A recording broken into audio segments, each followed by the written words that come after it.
39 எம்பிகளை குறைக்கிறதுக்கு முயற்சி பண்ணாங்க.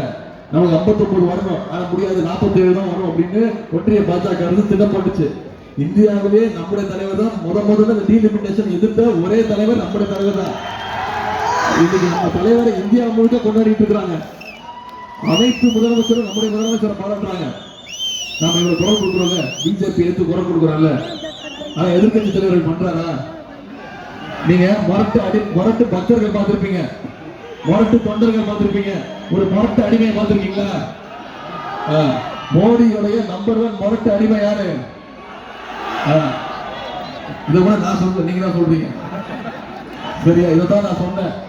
அதுக்குதான் என்ன சொல்லிட்டாரு எடப்பாடி பழனிசாமி அவர்கள், உதயநிதிக்கு எந்த அனுபவமும் கிடையாது, எந்த அனுபவம் அப்படி இல்லை அப்படின்னு சொன்னாரு. நான் சொன்னேன், ஆமா, எனக்கு உங்களை மாதிரி அனுபவம் கிடையாது, உங்களுக்கு இருக்க அனுபவம் தான் எனக்கு கிடையாது, குறிப்பா இந்த அனுபவம் கிடையாதுன்னு சொன்னேன். தெரியுமா? கீழே படுத்திருக்காருல்ல, அவர் தான் திரு எடப்பாடி பழனிசாமி. இதுதான் முதலமைச்சர் ஆனார். ஏன் இருக்கா 2017ஆம் ஆண்டு மறைந்த முதலமைச்சர் ஜெயலலிதா இறந்த பிறகு இப்படிதான் டேபிள் சார்க்குள்ள பூண்டு போய் அந்த அம்மா காலை பிடிச்சுதான் முதலமைச்சர் ஆனாரு. இப்ப என்ன சொல்றாரு?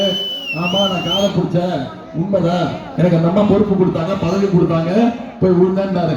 நான் என்ன சொல்றேன், நீங்க காலில் விழுந்தது தப்பு கிடையாது, ஆனா அதுக்கப்புறம் அந்த அம்மா காலையை வாரி விட்டாரு, அதுதான் தப்புன்னு நான் தொடர்ந்து சொல்லிட்டு இருக்கிறேன். முதல்ல ஜெயலலிதா அம்மா காலு, அப்புறம் சசிகலா அம்மா காலு, அந்த அம்மா ஜெயிலுக்கு போனோன்னு டிடிவி தினகரன் காலு, இப்ப எல்லாரையும் விட்டாரு.